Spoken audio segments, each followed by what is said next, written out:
Today I want to talk about how we can create classrooms where more neurodivergent children can thrive. I'm Charlotte MacDougall, neurodivergent specialist, former school leader and founder of Nurture and Thrive, where I help parents and schools better understand and support neurodivergent children. So children with ADHD, autism, dyslexia and other neurodivergent profiles often have incredible strengths, but those strengths are not always easy to see if there is too much friction between them and their learning. And by friction, I mean all the additional things that can make accessing learning and their executive function skills harder. So it might be managing sensory input, trying to sit still, remembering multiple instructions, organising their ideas, processing information quickly and in very prescribed ways. It might be coping with uncertainty or constant transitions.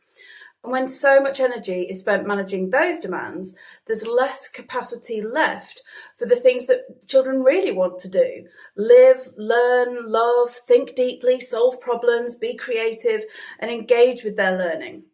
So the question becomes, how do we remove that unnecessary friction so that more children can show us what they are truly capable of? Now, I have 5 shifts that I can think make a huge difference. Okay, so the first shift is about moving beyond the compliance model in education and thinking more about how we can create a culture of trust and connection in the learning environment. And this is about removing the friction of uneasiness or mistrust or even fear in the school environment, whether that's just perceived or whether it's real. Now, this does not mean that children don't need boundaries or structure or very clear expectations. They most certainly do. But when I worked in education leadership, I saw again and again that children were far more likely to meet your expectations when they felt understood and there was a connection between you. Now, for neurodivergent children who may have experienced lots of correction, misunderstanding, or a feeling that they're constantly getting things wrong, that relationship with adults becomes incredibly important. They need to feel understood. And connection shouldn't really be seen as a soft alternative to expectations. It's often what makes those expectations possible. So connection with these pupils is really important. The second shift is relating to the classroom environment. So this is about thinking differently about how we organise and set up a more flexible classroom environment, because traditional learning spaces, traditional classrooms often expect children to sit still, to be facing forwards and to concentrate quietly for, a whole hour at a time. And for some children, that works absolutely fine. But for others, in fact, many, I would say, movement is actually part of how their brain regulates itself. So we need to be able to accommodate that. So a child who's rocking or fidgeting or changing position isn't necessarily avoiding or being deliberately disruptive. Their brain is trying to regulate and stay engaged. So we need to think about whether the movement that we are seeing is actually stopping learning or could it actually be supporting them. And then we just need to get the practicalities around that movement right. Perhaps it's just a chair band so that they can jig their ankles, move up and down on a chair band between the front chair legs. It could be that they could stand and use a standing desks for some tasks. It might be that they have an intentional movement job. So they hand out the books or they collect in certain resources that are being used. It might be that they have a fidget in a way that supports their attention. And there are plenty of fidgets out there now. There are some on my website that are not clicking, that are not distracting, and that can be used to support the child who needs that movement within the fingers and the hands without distracting others. But of course, this has to work within a real classroom environment in a way that works for everyone. So a standing desk, for example, might be positioned to the side and near the back so that everybody can see and everyone's needs are balanced. Flexibility doesn't have to mean chaos. It just needs thoughtful design. Some children might want to feel and have a really enclosed space in a little workstation facing a wall, sometimes really close to the classroom door, so that they feel like they have the possibility of getting out of the classroom if they need to. So this is about thoughtful shifts that are organised in a way that work for everyone. Shift number 3 is around supporting executive function. Now, this is about understanding that a child understands the work perfectly well, but they might struggle with everything, all of the tasks around that work or the understanding you are trying to cultivate or support in them. It might be just getting all of their belongings organised. It might be getting started and having that blank piece of paper syndrome. It might be planning what to do and the steps, the sequencing steps that they need to take, knowing what that very first step is so that then they can get the momentum going. This is not a motivation problem necessarily. It is about activating that motivation and activating those executive function skills. And we can do this through checklists. We can give a worked example of the task that we're looking for. We can give a visual structure for children to follow, like a flowchart. A planning scaffold can help make the difference between a child just sitting there doing nothing and someone who's actually able to use that structure to feed in their understanding. So you're providing the framework for them to apply their understanding. And the aim of this support is not to create dependence. I've heard teachers talk in the past about getting that balance right between enabling a pupil and disabling them by creating some sort of dependence. We're not doing that. We're going to use these resources carefully so that the children have an opportunity to show their understanding rather than doing nothing.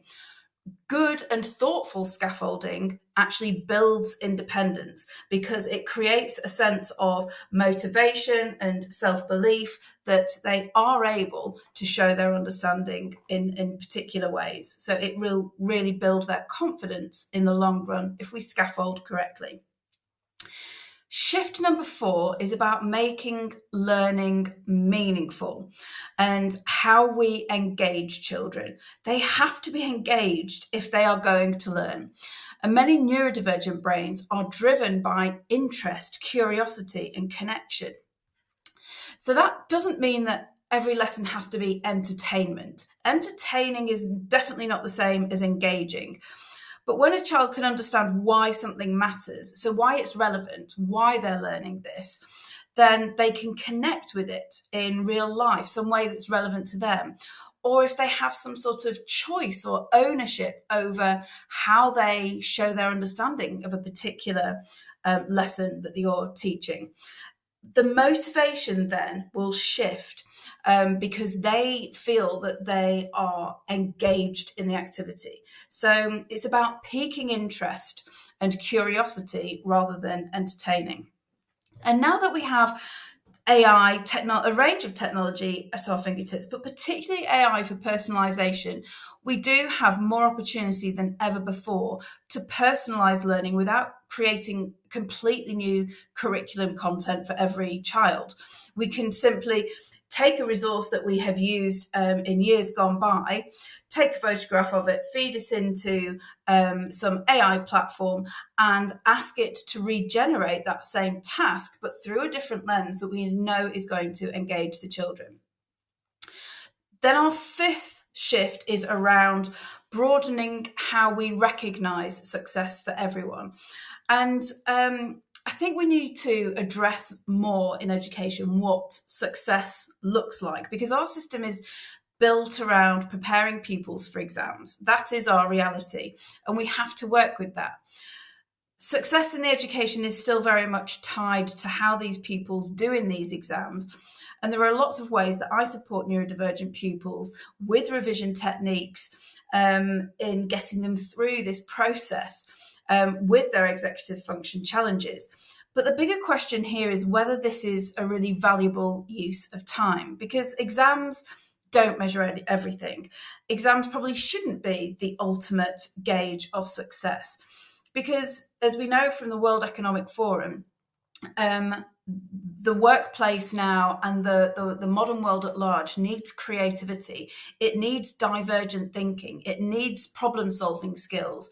It needs the ability to collaborate, not working in silence in an exam hall, the ability to communicate and express your ideas clearly, making progress over time and prioritizing progress over the snapshot of what an exam might give you. So all of these genuine skills that are going to be used in life beyond education matter hugely. And behind the scenes, we need to be congratulating, encouraging and supporting these skills that are very often really prevalent in neurodivergent profiles. And I've always loved different ways of assessing children's understanding, particularly online portfolios where they create their own website. And this is like an opportunity to showcase great examples of work from day one, whether that's in reception or year one, all the way through to GCSEs or A levels. And you can see the progress that these children are making over time. You can see times when they have had particular interests in one topic or another. And yes, this work won't all be exclusively completed by them independently in silence under timed conditions. But the real world doesn't work like that. The real world will judge us on our outcomes and not just very fixed conditions in which we can tolerate to come to that outcome. So this is very much about encouraging ambition in developing these life skills through broadening our understanding of success and giving more weight to these wider skills that are often very accessible to our neurodivergent pupils. So supporting neurodivergent children is not about removing challenge or making anything easier. It's about reducing the unnecessary friction that gets in the way of them accessing that challenge. Because when we understand different brains adapt to different environments and help children understand themselves, we can create the conditions where more children can show us what they are truly capable of. That's how we start changing the narrative from what's perceived to be wrong with neurodivergence to what's very much possible for these young neurodivergent minds. If you'd like to explore this further, I've written a detailed article on the Nurture and Thrive website, including practical examples of flexible classrooms, executive function support, and ways that schools can support neurodivergent children. You will also find on there some free guides, videos and resources to help both parents and educators better understand ADHD, autism, dyslexia and different ways of learning. You can find all of that at www.nurtureandthrive.co.uk.